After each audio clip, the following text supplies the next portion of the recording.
Hi, and welcome. We created this space for people from all walks of life to come together and share their powerful testimonies, life stories, and personal journeys. Whether you're a teenager navigating life or 50 and fabulous, this channel is for you. Our goal is to create a warm, open, and inspiring community where every voice matters.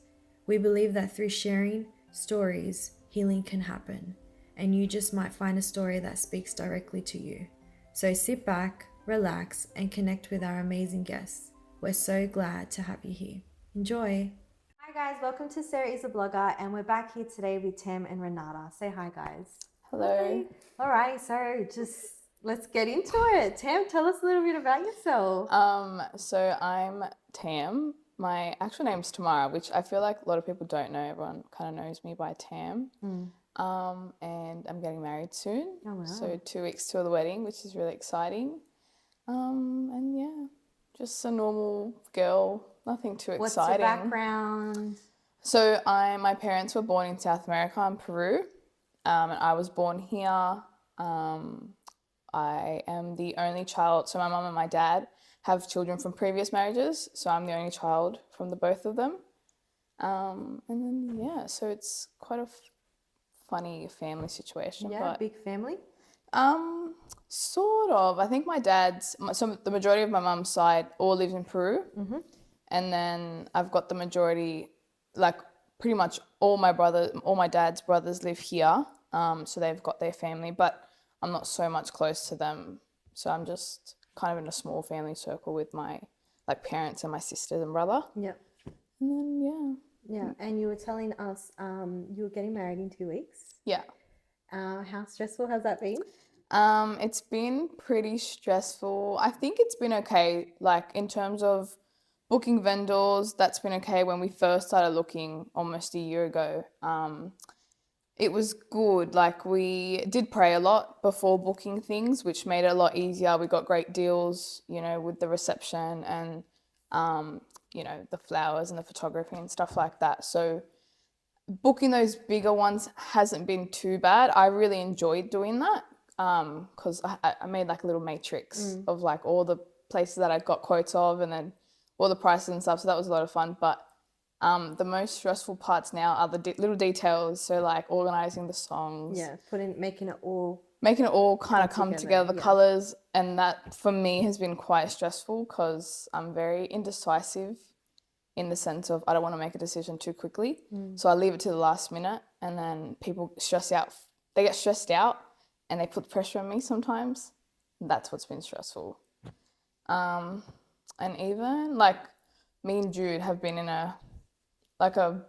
it's put a lot of pressure on us as well as a couple, which, it's kind of hard to handle being so young and like still kind of trying to get the ropes around yourself, your relationship, like worldly things. But it's been okay. Like I think it could have been more stressful, but we did really try to like pray a lot before booking things and making decisions, which has honestly helped a lot. But still, it's hard because then you get caught up. You get caught up with like, the trends. You get caught up with what are other people doing. Yeah. You get caught up with all that stuff and you kind of lose why you're getting married. I think that's one thing that we don't realize is when we start comparing Yeah. our situation to everyone else's situation, it just takes our joy. Like, Yeah, it's just for like, sure. what's the point of this? And then you don't realize, the point is actually to get married. Yeah, I know. Yeah, I totally get that. So yeah. So yes, I've had to like constantly remind myself like I'm not marrying for the looks. I'm not marrying for the aesthetics. Like I'm marrying Jude to like be with him. And even like on top of having to plan the wedding, it's been very stressful like trying to be a couple. I think because like we've had a kind of like rocky relationship considering we've been together for so long and we were so young when we got together and we're like two completely different people. And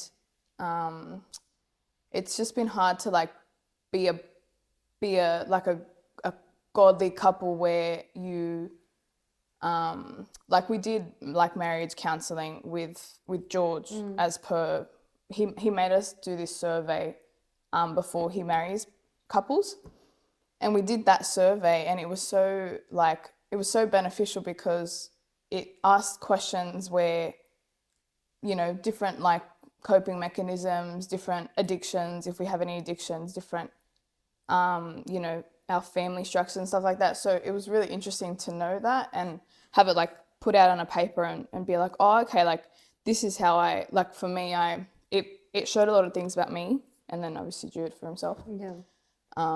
And it's kind of been hard to I don't think no one explains to you how hard it is to be in a relationship. Like it's very difficult, and it's not something you can just be like, oh yeah, I love this person and so what, because then you have to be there when it's hard, be there when I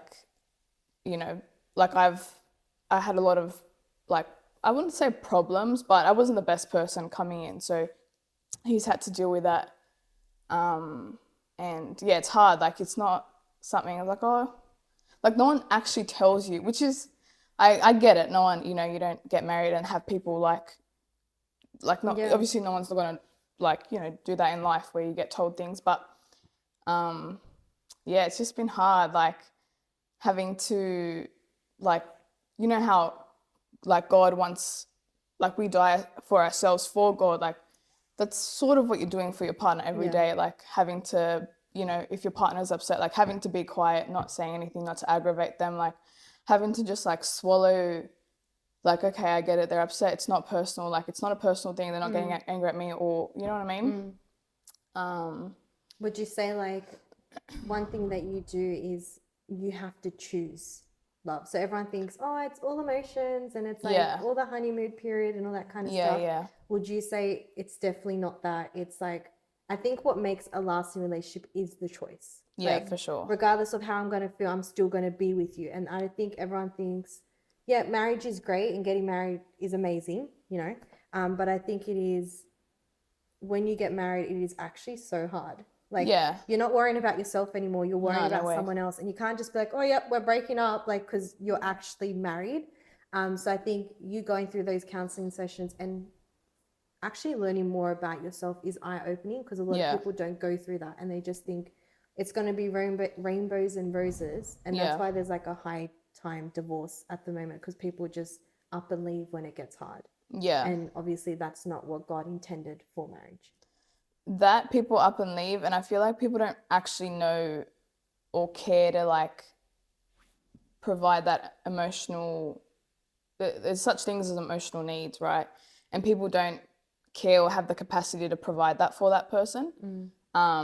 George as well, which is our pastor, if no one knows, he gave us some videos of this. It was, I forgot what the title was, but it was basically how to have a long-lasting marriage or something like that. And they were going on about men's needs and women's needs and how important that is. Oh, was this the video on YouTube? Yeah. And it was a short guy with glasses? It was no glasses. Okay. It was an older couple. Bald?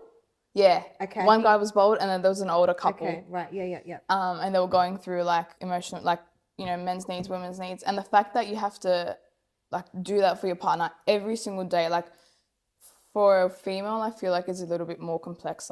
You would have to, they were going through the needs. Because we're emotional beings. So emotional. We are such emotional beings. Very emotional. There's very there's compassion involved. There's having those conversations, and it's hard to provide that. I can imagine having someone, me for example, who needs that emotional validation, or words of affirmation and stuff like that, and having a person who's unable to do that. So that's, I feel also adds into divorce rates, because they don't have the capacity to do that. You're everyone's trying to provide when their cup is so empty. Yeah. Do you know what I mean? Yeah. So and that's something that Jude and I are kind of having to learn, that being so close to being married. It's a shame that this is happening now, so close to being married, and the pressure's on to get your head wrapped around everything. But I'm happy it's happening now instead of after, and then kind of being oh, look, I can't do this anymore. Why did we get married and stuff like that? Yeah. Whereas now we're okay, this is what we need to do, and we'll work towards that as we get married. Yeah. So that's been great. Yeah. But like I said, it's been a struggle, and it's not easy. We had, that honeymoon period, you know, because we've been engaged for a year, we had that honeymoon period when we first got engaged. And then things kind of got harder. Jude kind of went through things in his personal life, and it put a lot of pressure on our relationship. And it was hard for me to like keep providing that emotional support whilst trying to get married, like whilst trying to organize the wedding, and then I'm having to like pick up the slack, and then it was hard, and I like You would have been like really drained. yeah, he was drained, I was drained, and then it kind of like dragged on for a while. I was even telling Jude, like in one of this in the counseling sessions with George, like I was like, I feel like I haven't really like connected with Jude in such a long time because I've been on the go mode. I'm like, okay, I need to plan this, like I need to plan this, yeah, we'll hang out for a bit, but I'm not even there. I'm not even present. Like I'm on my laptop having to sort out everything. Like I'm not really providing him my attention. And I was like, I feel like we haven't really spoken in such a long time, like as genuine friends. It's just been like go mode. And the same from him, like he was, trying to sort out his life and stuff. So it's good. And like now we've gotten really close, and it took a lot of time to do that. But you would think that getting married, we wouldn't have to go through that. You would think that getting married, you would be like, oh, perfect, like so excited to marry my best friend. And yes, I am. But then life happens. Like so much happened in his life, so much happened in mine, where it kind of just took away the excitement of getting married, because it was just like go go go, like you got to survive. It was like survival mode. Like I didn't have the emotional capacity to like think about getting married or think about marrying my best friend. It was like I need to survive, like I need to do that stuff, which I don't like, haven't really told anyone because I'm very quiet. Like I don't share my life, so I feel like it's a burden on people, but it's good to speak about. Like I'm happy I'm speaking about it now. 100%. Well, I'm sorry you're going through that. And I can okay. imagine I probably would be losing my marbles as well. I think, especially like for me, I'm a bit of a control freak, I would say. Not control freak, a bit OCD. And I like things being in structure. So when something comes out of that structure, it's like, oh my goodness, like I need to get back into the plan I had. And I think with that, a lot of emotions come and you feel overwhelmed, and that, everything starts creeping in, and then that's what causes problems. Yeah, for sure. And just like with the experience that you went through. Yeah. And the struggles that you went through, what was something that you held on to besides the counseling, obviously? What was something that you held on to that pushed you through it? That's a good point. I guess, like as cliche as it does sound, like God really like pulled us through. Like that was like a common ground for me and Jude. Like although we had our personal problems, like although we weren't consistent, like we didn't pray all the time and read the Bible all the time, but it was like blinders. It's like he had blinders. It's like life's hard, and I'm struggling with the wedding. I'm struggling with my relationship with Jude, but it's like it's okay. Like you're getting married for a reason. God did this for a reason. It's all in His will. And I feel like it's hard to do, but I did try to do it.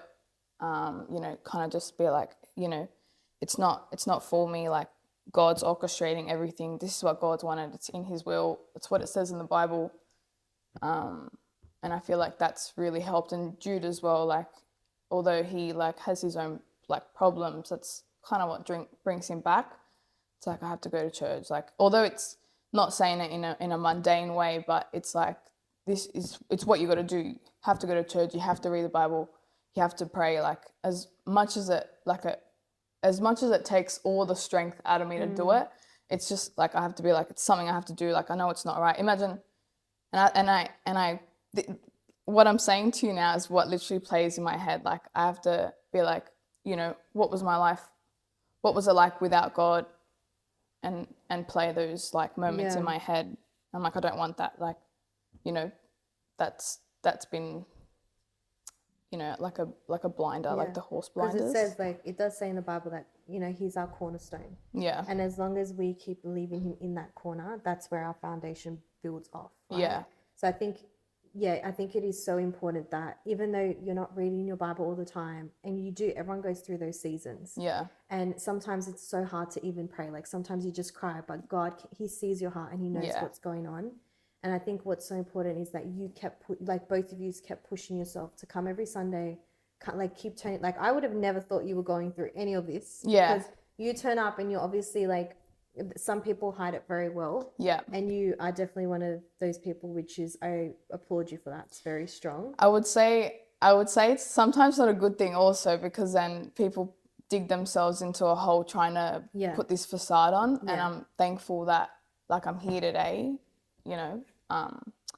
It did get pretty dark though, but like I'm happy that and that's literally the whole point of doing this podcast, is to shine a light on these things, because everyone thinks, walking with God is like, walk in the park, everything's great, nothing wrong's gonna happen. But then that's not the case. Like there is so many things that goes wrong, and it's not that God's tempting us, but it's just life happens, for sure, right? And our desires happen, and like where there's consequences to how we act, and then everything blows up. But I think what's so important is just shining a light to those things. So even you saying all these stuff is amazing. And I know like there is someone out there who may be going through something else, maybe planning a wedding and thinking of, stuff this, I'm going to give up, that there is hope there. And I think it's beautiful that you and Jude have God as your center, because I think if God wasn't in the center, it'd just be like, oh, it's just easier to just leave.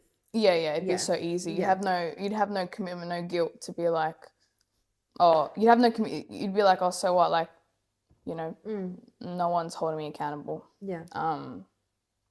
Yeah, for sure. It's been difficult, and when I get upset, I'm like, what's this? Like, what's all this for? Like, what's the point of what's the point of like I'd be like questioning, like, what's the point of relationships? What's the point of marriage? Like, things are hard, is this what God intended for me, or for me and Jude, like our relationship?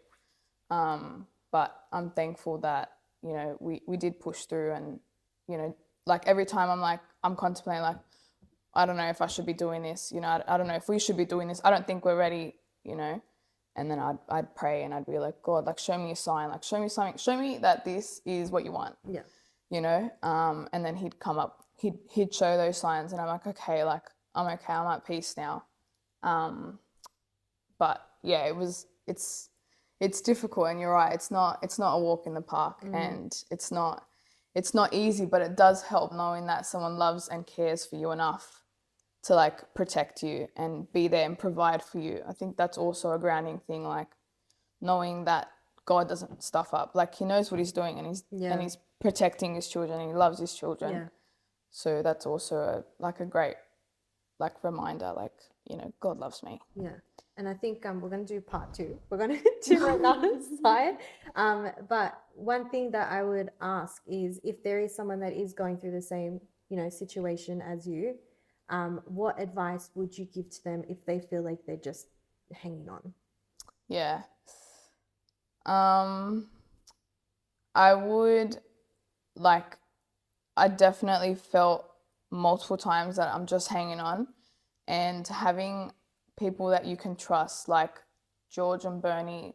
Well, not trust, like I don't have people who I can trust, but someone who's been there and done that, to be like, we've come out of it. We've seen people change. We've seen, things that were so bad turned for good.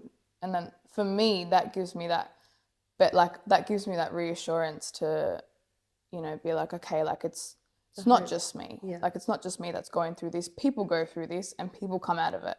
So I feel like finding those people who've already experienced that, like, hardship, and who's come out of it and is there to tell their story. I feel like that's been great. Like, me and Jude, chat with George and Bernie all the time, and, we tell them our, like, problems, and they're there and they're supportive. So I feel like you have to find that. It's all about support networks. Like, if you're on your own and you're trying to fight on your own, like, good luck. You're not gonna get nowhere. Yeah. If you're on your own and you feel like you can do it yourself, you're not. Like, you just have to put your pride down and be like, I need help. We need help, and it's normal to ask for help. Yeah. So I feel like also accepting that you need help has been major help. Accepting that you need help is major help. Yes. So it's, I would just like recommend, if someone's experiencing similar to what I've experiencing, is to find someone like that's been there and done that and can tell you that it's going to be okay, you know, because they've been great help.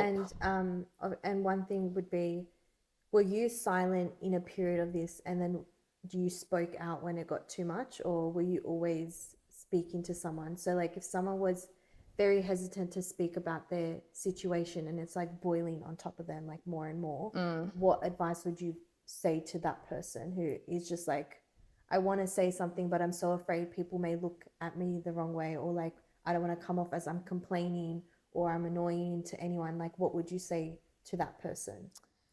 I would say I actually watched this video of I don't know what I watch. I get random videos all the time, but it was saying that don't ever feel that it was like don't ever feel like you're a burden to someone. Like it's an honor for someone to feel trusted enough to hear your problems. Like to have someone there be so vulnerable and so like I need help and so yeah, like so vulnerable is an honor for that person to accept it. So I feel like reminding myself that like it's an honor for not to be like prideful or you know boasting, but they would feel honored to be there to help you while you're going through someone and to be that person that you trust.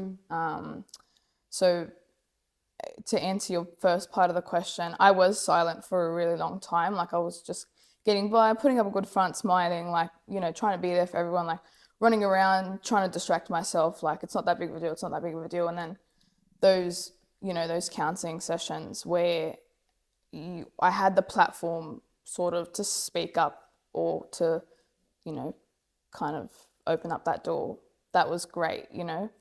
So I suppose trying to find platforms where you feel like you can speak about it and where you know you won't feel judged, because obviously there's some bad people where they do judge you and they do, like not everyone's great, you know, whatever. So like trying to find those people where you are confident enough to speak up about it and know that they won't judge you, and finding a circle. And did you feel much lighter compared to being silent than to speaking to someone about something? Oh, absolutely. Especially because one, it feels great to speak up about your problems, and then it feels even better to know that someone's been there, someone's done that, and they're okay, and that you're not the only person. Because then you'll start blaming God, right? Because then you'll be like, it's just me. Like, why is he doing that to me, me? And you start to be so like self-conceited, I guess. I don't know. You'd be like, me, like, why it's me, and then you're like, actually, wait, it's not me. Like, it's life. And that's what happens. That's what happens with humans. Humans are so complex. The brain's complex. You've got, you know, you've got like personal issues, family issues. You've got trauma, generational trauma, that all kind of adds into the way people are. So it's very like it all kind of plays like a picture on, you know, on that. So yeah, like humans are complex. Yeah. Life's complex. Yeah. It's just unbelievable. Yeah. Like no one actually tells you how like crazy the brain works. I just think it's such a fascinating thing that how everyone impacts everyone, and like situations impact everyone. So just to like not take it personally, you know. Yeah. Well, thank you. Thank you for opening Sorry, I up. went on a massive rant. You're so fine. Someone needs to hear it. Yeah. Vocalizing again. That was this is my platform to say. Yeah. Because I feel like no one tells you. Everyone just thinks, oh yeah, I got married, and I see videos of like people getting married, and I'm like to myself, like, do you think they went through this? Like, do you think they had this issue? And that's when you start comparing, like, oh my goodness, it's so beautiful. Like, I want Yeah, something yeah. like this. So and then destructive. it causes problems in your relationship because you're like, why are you not like this? Exactly Yeah. And I right. think it's so common for people to see the outside and think, oh my God, like they've got their life together. It's so amazing. But in like, you don't know what's happening behind closed doors. They forget Yeah. it's social media. So Oh, for don't sure. compare. Like, it's, I would definitely say comparing is the thief of joy. So true. And Jude tells 100%. me all the time to get off the app. He's like, get off the app. He's me like, you know, like brain rotting. He's like, I'm starting get off the app now. get off. Yeah, because Yeah. it just pollutes your brain. Yeah. And yeah, people, exactly right. Social media, like everyone puts this facade on. Yeah. And then you just kind of forget that they have their own problems. You just see like the front face, The you know. good side. Yeah. Yeah. Well, thank you for sharing. So welcome.